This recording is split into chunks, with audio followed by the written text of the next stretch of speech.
천국의 사냥개라고 하는 유명한 시가 있습니다. 시의 저자는 프란시스 톰슨입니다.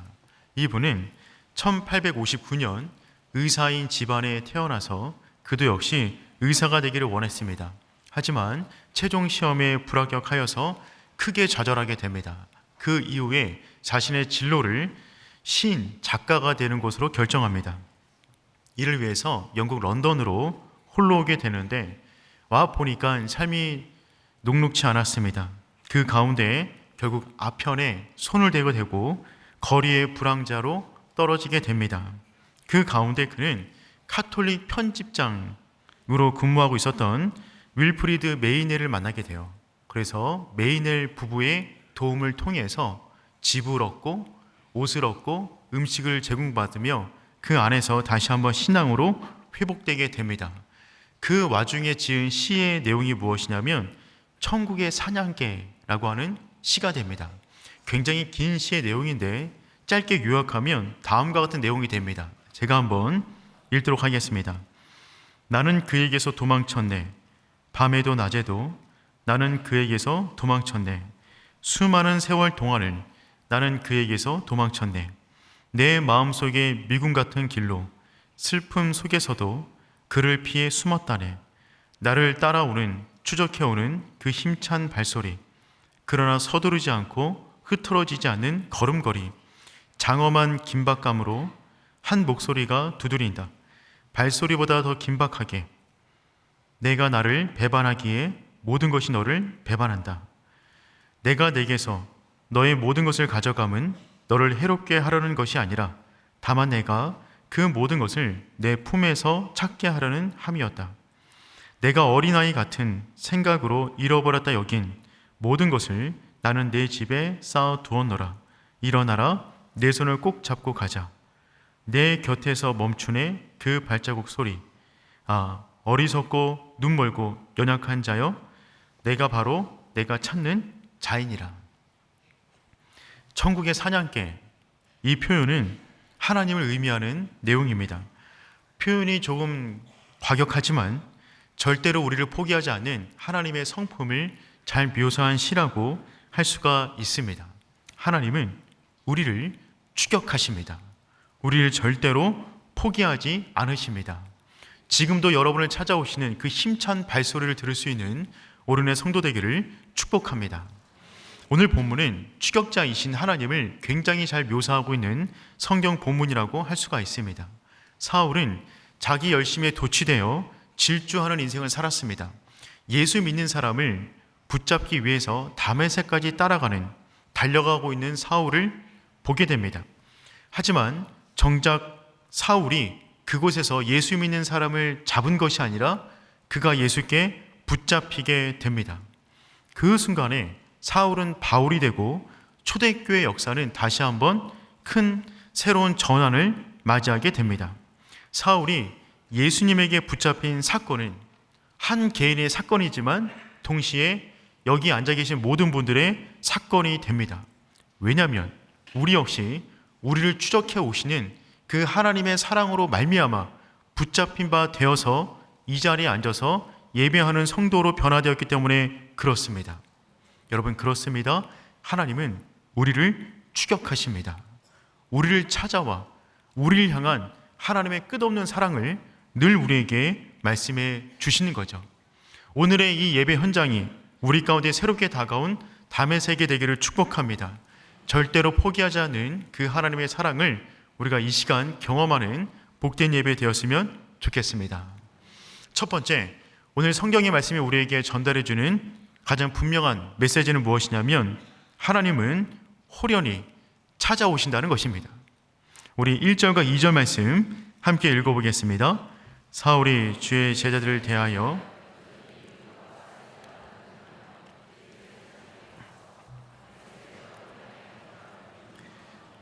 이는 만일 그 도를 따르는 사람을 만나면 남녀를 막론하고 결박하여 예루살렘으로 잡아오려 함이라. 사울은 스데반을 죽이는 데 있어서 주도적인 역할을 감당했어요. 그래서 대표적인 성격을 띠고 있었던 스데반을 공개적으로 죽이면 예수 믿는 사람들이 전부 다 믿음을 포기할 줄 알았습니다. 그런데 그렇지가 않았어요. 그러니까 이번에는 사울이 집집마다 돌아다니며 예수 믿는 사람을 잡아다가 옥에 넘기기 시작합니다. 그런데 그 이후에 전혀 예상하지 못했던 일이 벌어지기 시작했죠. 예수 믿는 사람들이 자신의 집을 포기하고 흩어지면서 본인들이 만나는 도시와 사람들에게 예수 그리스도를 전하기 시작했습니다. 학자들에 의하면 150개국 이상으로 흩어졌다고 합니다. 그 중에 한 명이 빌립이었어요. 그는 사마리아 땅 가운데 가자마자 그곳 가운데 부활하신 예수 그리스도를 전파하기 시작했고, 그 성에 시몬이라고 하는 마술사를 영적으로 제압하고 그 땅에 놀라운 대부흥 운동을 일으켰습니다. 이것은 사울이 전혀 예상했던 일이 아니었습니다. 사울의 마음은 점점 불편하기 시작합니다. 그래서 우리가 읽었던 1절 말씀 보니까 여전히 위협과 살기가 등등하여, 이 표현은 어떤 표현이냐면 야생 짐승이 헐떡거리면서 숨을 거치게 내몰아쉬는 그 모습을 묘사한 거예요. 사울은 지금 굶주린 짐승 같은 모습으로 변해 있습니다. 그때 사울에게 한 가지 소식이 들려옵니다. 다메섹이라고 하는 곳에서도 역시 예수 믿는 사람이 생겼다는 것입니다. 예루살렘에서 다메섹까지는 이 북동쪽으로 240km 떨어진 지점이었어요. 그곳에 가려면 그 당시 시간으로 최소한 6일이 걸립니다. 그런데 사람들이 그곳에 가서도 예수님을 전하는 사람이 있다라고 하는 소식을 듣게 된 거죠.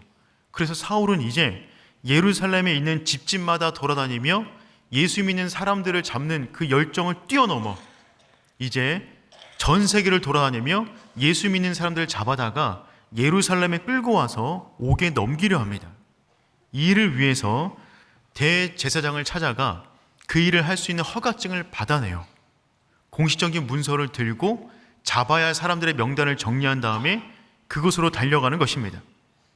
마치 그 옛날에 이 도망간 노예들을 잡아오는 추노꾼처럼 지금 사울은 자신의 인생을 예수 믿는 사람들을 잡아 죽이는 일에 바치고 있는 것입니다.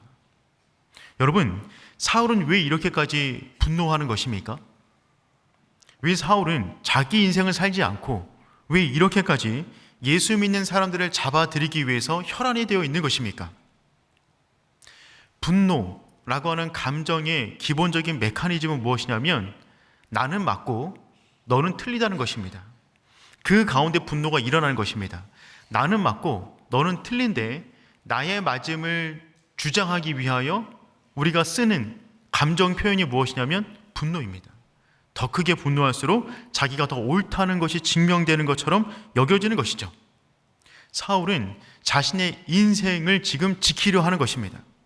그의 인생은 율법을 향한 인생이었어요. 그런데 예수 믿는 사람들을 만나고 보니까 자기가 지금까지 살아왔던 인생이 한 번에 무너지는 것 같은 위기감을 느꼈던 것입니다. 여러분, 사울은 그 출생지가 길리기아 다소입니다. 길리기아 다소는 이 헬라 문명의 중심지였어요.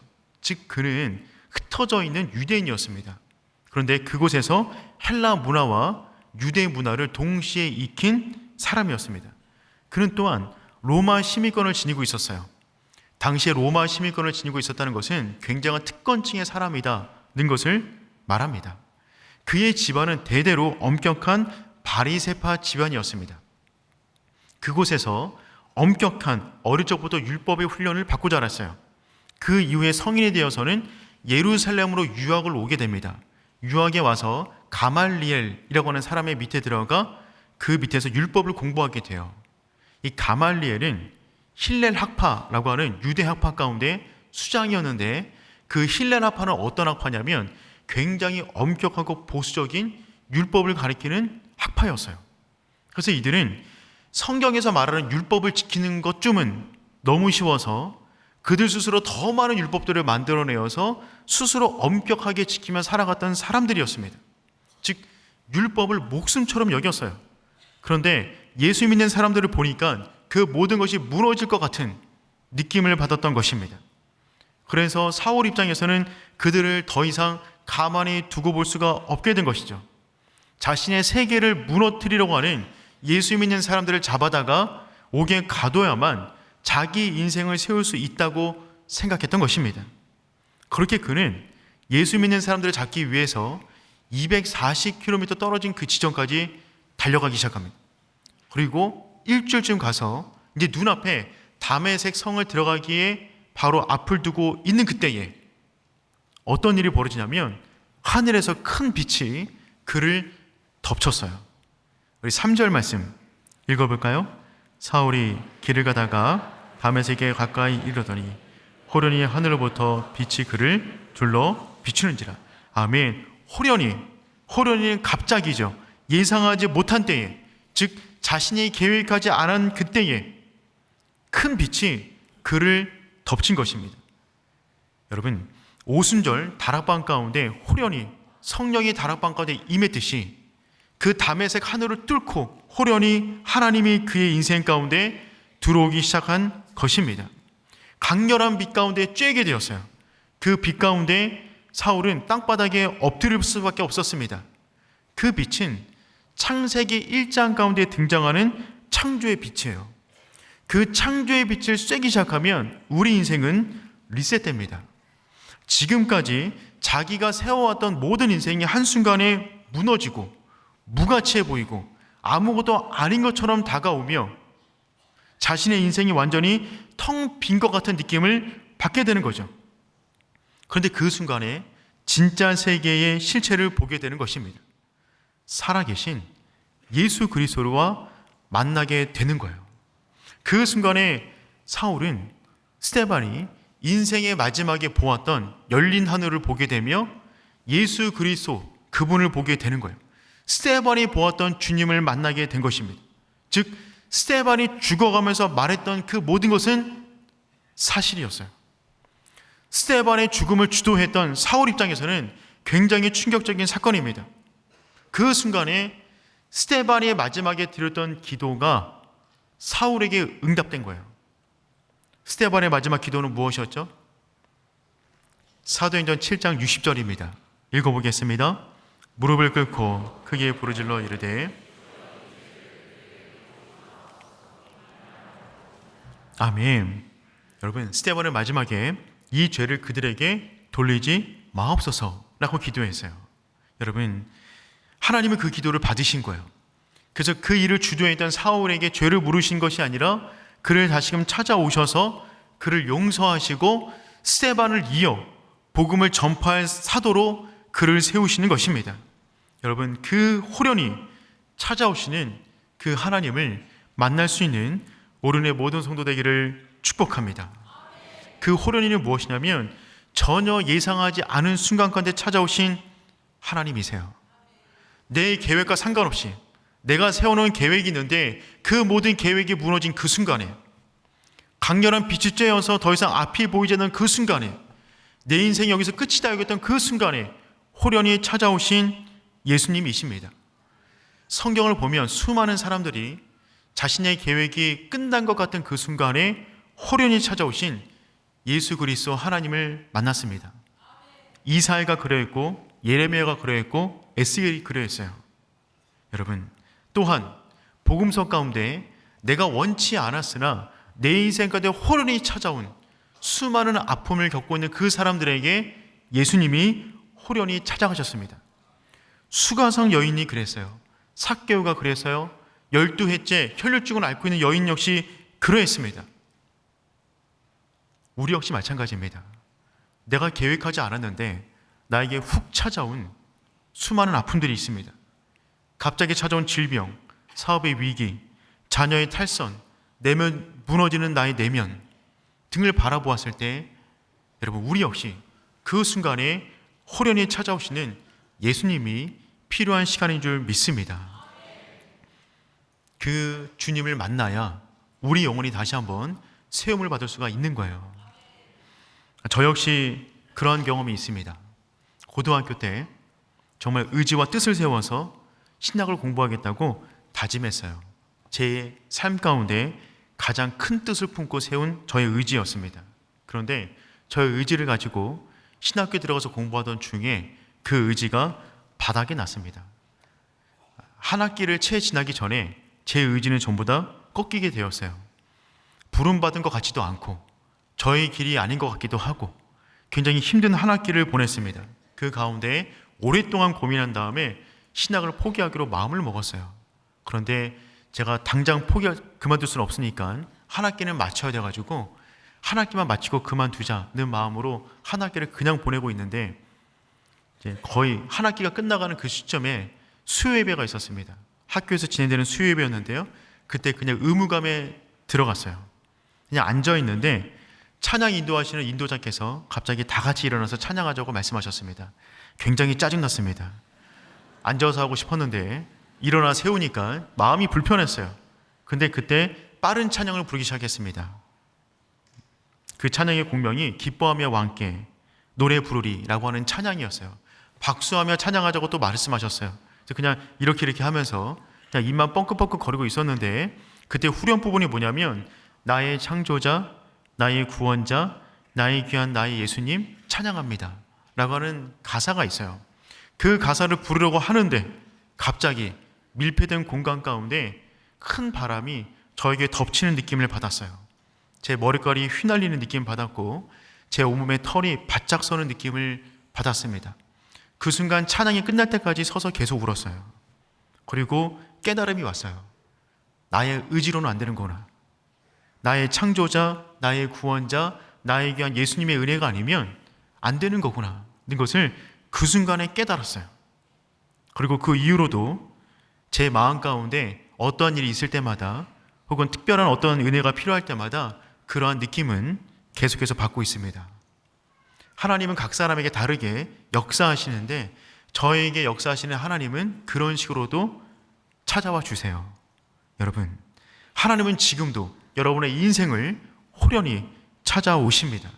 그분은 추격자예요. 반드시 그분의 자녀를 놓치지 않으십니다. 우리 인생 가운데 어떠한 쓰러진 자리에서 앉아있든지 간에 찾아오시는 그 하나님, 그 주님을 기대할 수 있는 오른의 성도 되기를 축복합니다. 오늘 본문 말씀 두 번째 강조점은 무엇이냐면 사울의 이전 세계를 무너뜨리신다는 것입니다. 호련히 찾아오시는 사랑의 추격자 예수님을 만나게 되면 우리가 이전 가운데 세운 모든 세계는 무너지게 되어 있어요. 그럴 수밖에 없습니다. 우리 4절 말씀 함께 읽어보겠습니다. 땅에 엎드려져 들으매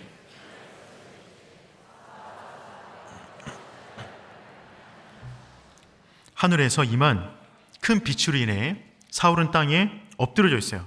그때 하늘에서 소리가 들리기 시작합니다. 사울아 사울아 사울아 사울아. 피할 수 없는 이름의 부름이었어요. 여러분, 지금 이 사람은 예수 믿는 사람을 잡기 위해서 다메섹까지 왔는데 그곳에서 그는 예수께 붙잡히게 된 것입니다. 일명 회심의 사건을 경험한 거예요. 회심, 돌이키는 사건을 경험하게 된 것입니다. 회심의 사건이란 어떤 사건이냐면 우리의 내면 가운데 천지창조의 역사가 일어나는 순간입니다. 천지창조의 그 순간에 온 땅은 공허했어요. 텅 비어 있었어요. 아무것도 없었어요. 우리가 예수님 만나게 되면 우리 인생은 그와 같은 상태로 변하게 됩니다.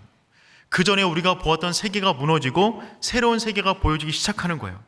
그 전에 내가 나의 열심과 나의 의로 세우려 하였던 나의 나라가 무너지고 하나님께서 원하시는 그 나라가 보여지기 시작하는 것입니다. 그래서 나사렛 예수 그리스도를 만나는 모든 영혼마다 이렇게 고백할 수밖에 없어요. 우리가 어찌할꼬. 이 표현은 어떤 표현이냐면 지금까지 살아온 인생에 대한 반성과 함께 또 하나 앞으로 살아갈 미래에 대한 소망을 표현하는 것입니다. 우리가 어찌할꼬. 이때 예수님께서 사울에게 질문하십니다. 내가 어찌하여 나를 박해하느냐? 내가 어찌하여 나를 박해하느냐? 이 질문을 들은 사울은 충격에 빠졌어요. 왜냐하면 사울은 한 번도 예수님 만난 적 없습니다. 스친 적도 없어요. 그는 단지 예수 믿는 사람들을 핍박했어요. 근데 예수님께서는 뭐라고 말씀하시냐면 내가 어찌하여 나를 박해하느냐 라고 말씀하셨어요. 이 말은 무슨 말이냐면 부활하신 예수 그리스도가 이 땅 가운데 존재하는 그 방식이 무엇이냐면 예수 믿는 사람들과 함께 한다는 것입니다. 그분의 존재 방식을 우리의 삶 안에 넣으신 거예요. 그럼 여러분, 우리는 우리 혼자 살아가는 것이 아닙니다. 사울은 예수 믿는 사람을 박해했는데 그것은 예수를 박해한 것이랍니다. 여러분, 사울은 그 순간에 그의 신에 대한, 예수님에 대한 인식의 지평이 완전히 세워졌어요. 그런 신을 들어본 적이 없습니다. 신이 피조물 안에 거한다? 그 사람을 건들면 신이 고통받는다? 그런 하나님을 만난 적이 없거든요. 그 순간에 그는 하나님께, 예수님께 이렇게 고백할 수밖에 없어요. 이 두 가지 질문이 우리의 질문 되었으면 좋겠는데, 예수님을 만난 모든 사람은 이 질문을 할 수밖에 없습니다. 첫 번째 질문은 무엇이냐면, 주여 누구시니까? 5절 말씀 함께 읽어볼까요? 대답하되 주여 누구시니까? 여러분, 지금 사울은 엎드려서 질문하고 있어요. 주여 누구시니까? 이 질문 자체가 굉장히 재밌습니다. 여러분, 사울은 예수님에게 주여라고 말을 하고 있어요. 주여. 근데 다음 질문이 뭐냐면 누구시니까? 주님이라고 부르고 있는데 그분이 누구인지 모르는 거예요. 아이러니입니다. 그런데 이 질문은 사울이 그동안 하나님을 믿어왔던 하나님과의 관계를 그대로 표현한 거예요. 그는 하나님을 믿는다고 믿었어요. 누구보다 열심히였어요. 근데 하나님을 몰랐어요. 그의 믿음은 이와 같았어요. 주여라고 부르지만 그분이 누구인지 몰라요. 주여 주여 말한다고 천국 가는 거 아닙니다. 그분은 실제로 알아야 되는데 사울의 믿음의 수준은 그 정도였다는 것입니다. 주님 누구십니까? 그 순간에 그가 이전에 믿었던 하나님의 모든 개념이 무너지는 순간입니다. 주님께서 말씀하세요. 나는 내가 박해하는 예수라. 그 순간에 사울은 또 하나의 충격을 받게 되죠. 그가 그동안에 열심히 달렸던 그 모든 것은 거짓이었구나. 그는 진리라고 믿었던 모든 것이 거짓이었으며 자신이 거짓이라고 말했던 모든 것들은 진리였던 것이었어요. 그는 평생 거짓의 종로를 타며 살았던 것입니다. 누구보다 열정적으로 열심히 있게 살았지만 그 모든 열심은 결국 죄를 짓는 열심일 뿐이었어요. 그 순간에 자기 자신을 발견하게 된 것입니다. 자기 인생을 보게 된 거예요. 그리고 살아계신 예수 그리스도를 만나게 된 것입니다. 나를 위해 십자가 지시고 나를 위해 부활하신 그분께 사울은 두 번째 질문을 하게 돼요. 그 두 번째 질문은 무엇이냐면 주여 무엇을 하리까? 첫 번째 질문은 뭐였다고요? 주여 누구이십니까?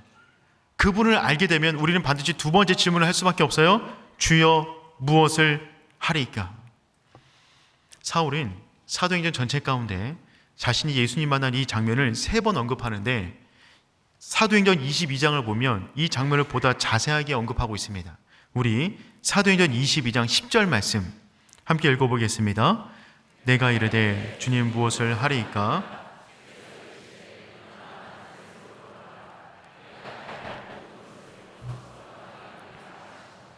아멘. 여기서 질문하죠. 주님 무엇을 하리이까? 여러분, 예수님 만난 모든 사람들은 이 질문을 할 수밖에 없어요. 예수님 만나면 진짜 세계가 보여줍니다. 자기가 믿었던 세계가 가짜였음을 알게 돼요. 그래서 이 세상을 만드신 그분에게 나의 사형초를 질문하는 것이죠. 주여 무엇을 하리이까? 그동안에 질주하듯 방향도 없고 허망한 인생을 살아왔던 사울은 예수님에게 자신의 인생의 방향성을 질문하고 있습니다. 여러분, 이 땅 가운데 살아가는 우리에게 우리의 인생을 가장 의미 있게 만들고 행복하게 만드는 유일한 방법은 무엇이냐면 우리를 만드신 하나님의 목적대로 살아가는 것입니다. 그것만이 우리를 행복하게 만들어요.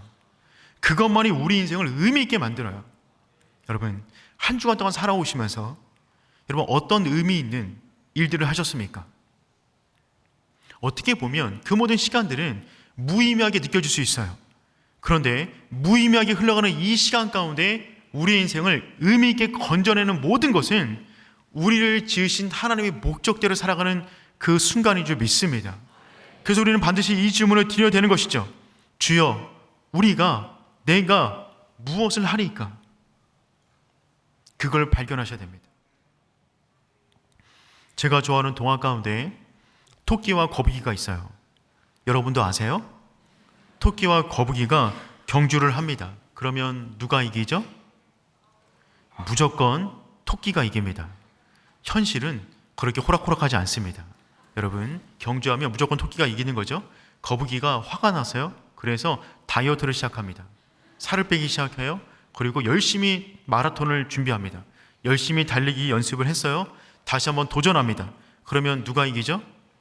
무조건 토끼가 이깁니다. 10번 도전했어요. 10번 다 토끼가 이깁니다. 근데 여러분, 무조건 거북이가 이길 수 있는 방법이 있어요. 그것은 무엇이죠? 경주의 무대를 바꾸는 거예요. 뛰는 트랙을 바꿔버리는 것입니다. 그 무대를 바닥이 아닌 바다로 가져가는 거예요. 그러면 무조건 이깁니다. 이곳에서는 거북이 2다리를 묶어놔도 능히 이겨요. 하나님이 각자 인생 가운데 만들어 놓은 그들이 걸어가야 할 인생의 트랙을 만드셨어요. 토끼는 그 길로 가는 겁니다. 거북이는 그 길로 가는 거예요. 물고기는 그 안으로 들어가는 거고요. 독수리는 날아오른 것입니다.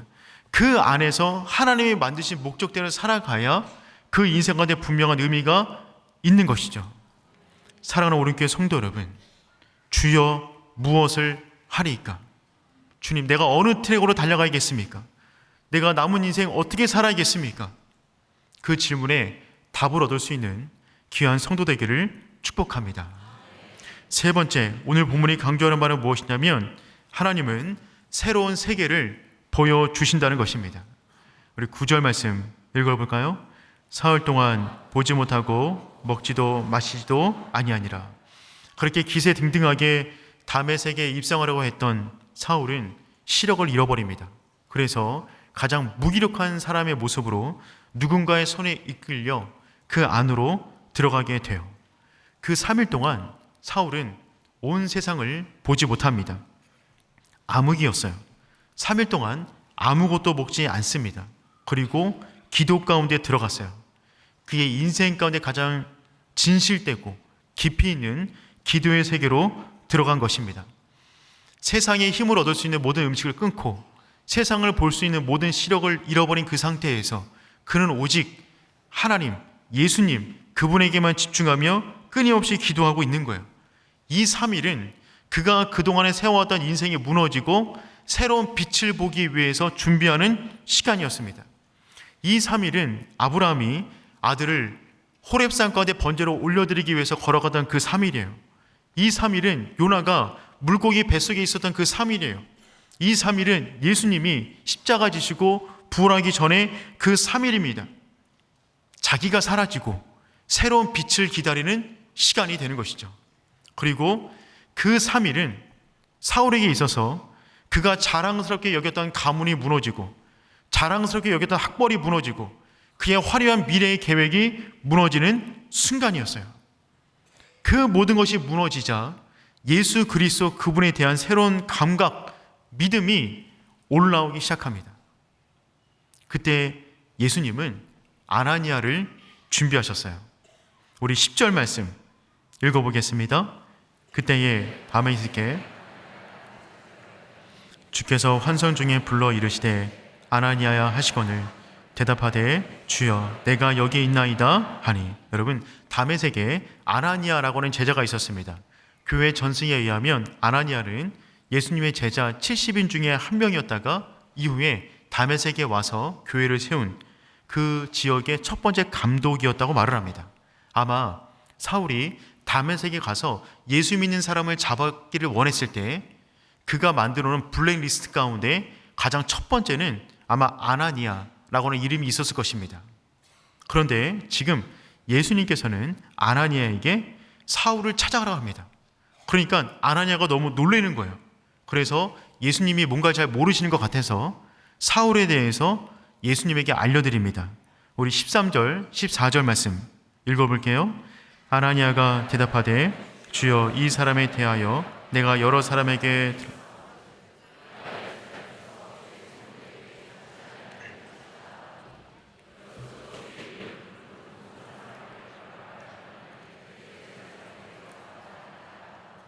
아나니아는 예수님에게 사울에 대한 내용을 구체적으로 알려주었어요.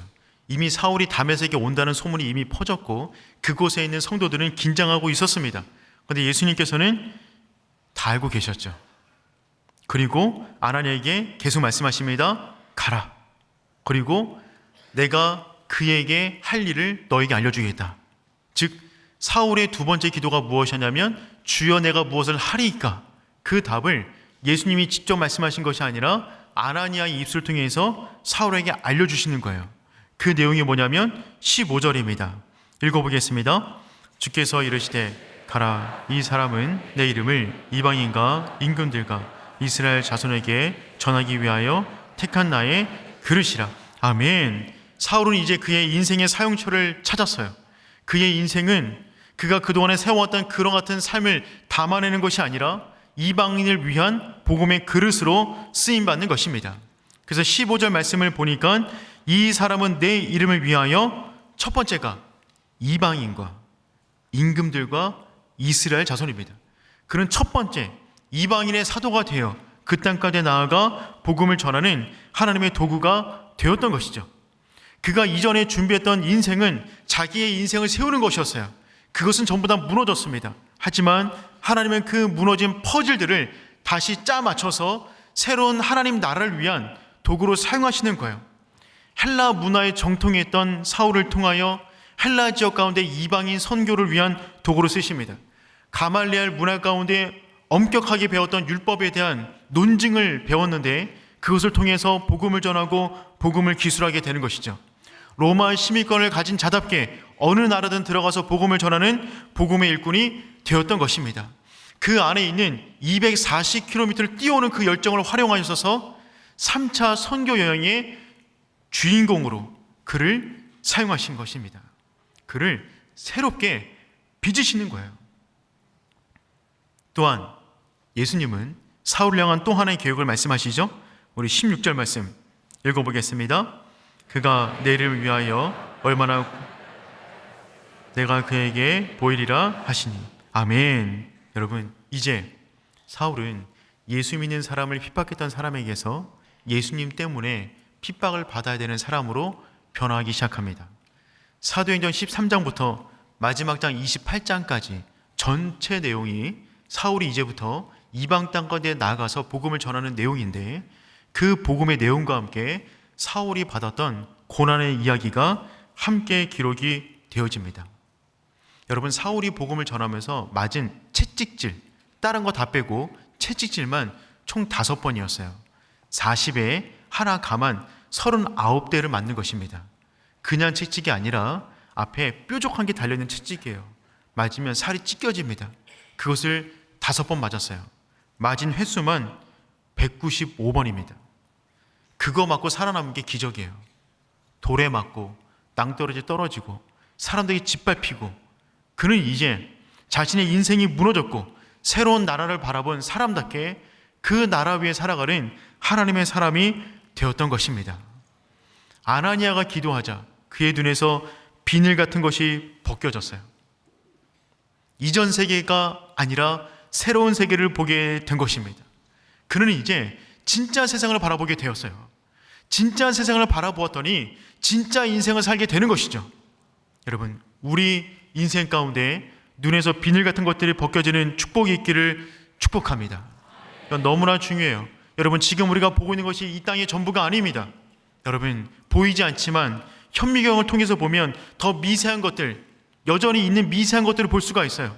망원경을 보면 우리의 시력을 넘어서 있는 더 넓은 세계를 볼 수가 있는 것이죠. 우리의 눈으로 보는 것이 전부가 아니란 얘기입니다. 태아 속에 있는 아이가 있어요.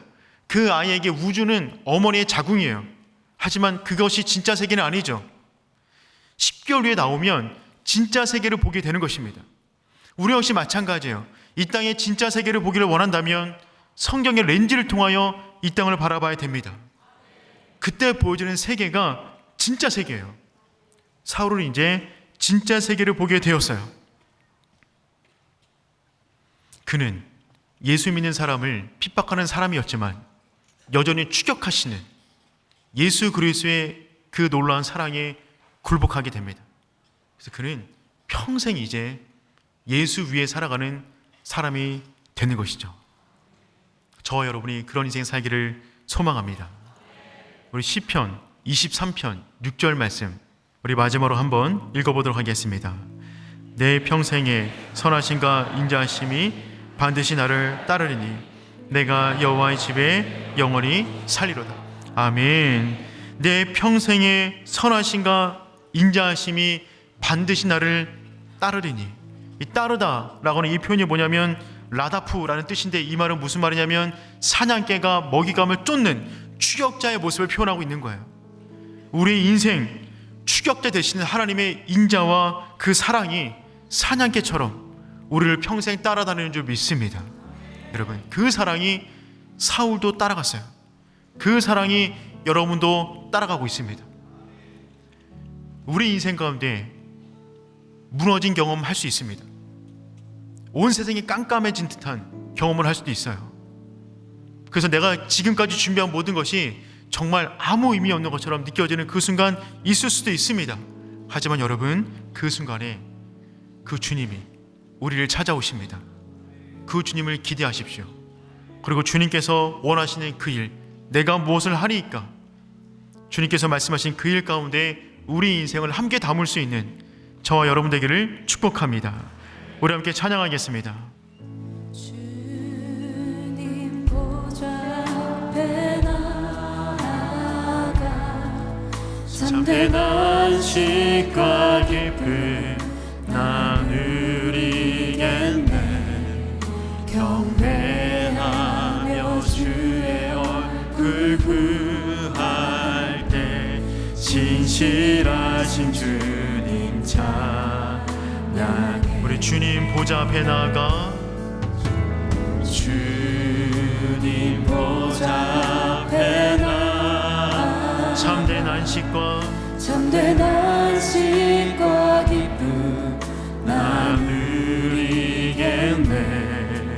경배하며 주의 얼굴 구할 때 신실하신 주님 찬양. 우리 두 손 들고 고백할까요? 신실하신 하나님,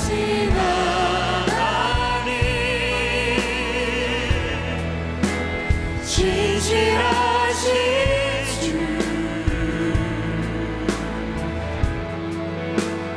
나의 주 하나님은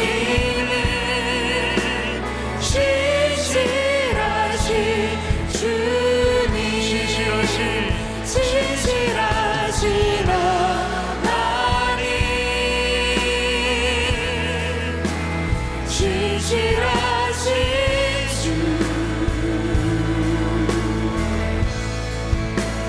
나의 주 하나님은 신실하신 주님. 우리 함께 기도했으면 좋겠습니다. 하나님은 지금도 우리의 삶을 추격하고 계십니다. 여러분, 우리가 쓰러진 그 자리, 우리의 인생이 전부 다 의미 없이 보이는 그 자리, 그 자리는 호련히 임하시는 예수 그리스도를 만나는 자리가 되는 줄 믿습니다. 주님 누구십니까? 주님 무엇을 하리이까? 그 음성에 답을 들을 수 있는 오륜의 성도 되기를 축복합니다. 하나님, 우리 삶 가운데 찾아와 주시옵소서. 말씀하여 주옵소서. 우리가 순종하게 나이다. 우리 인생 가운데 찾아와 주시고 말씀하시는 그 하나님 경험하는 우리가 되게 하여 주시옵소서. 우리 주님을 한번 부르고 기도합니다. 주여, 하나님 아버지, 기도하며 나아갑니다. 우리를 찾아와 주시옵소서. 우리를 만나 주시옵소서. 우리 인생 안에 개입하여 주시옵소서. 찾아오시는 하나님, 추격하시는 하나님, 그 하나님의 사랑을 기대합니다. 주연전의 역사하여 주시옵소서. 우리를 만나 주시옵소서. 우리 인생 안에 개입하여 주시옵소서. 아버지를 기대합니다. 주연전의 역사해 주시고 우리의 삶을 통하여 오직 영광스러운 그 하나님, 그 하나님 임재를 기다며 살아가는 우리의 모든 것을 있도록 주연전을 인도하여 주시서 함께하여 주시옵소서. 주님 감사합니다. 역사하여 주시옵소서. 이제는 우리 주 예수 그리스도의 은혜와 하나님 아버지 크신 사랑과 성령의 인도하심이 무너진 그 자리에서, 쓰러진 그 자리에서 호련히 찾아오시는 그 하나님과 함께 다시금 일어나 믿음의 길을 걷기를 원하는 우리의 모든 성도 머리 위에 이제로부터 영까지 항상 함께 있기를 간절히 축원하옵나이다. 아멘.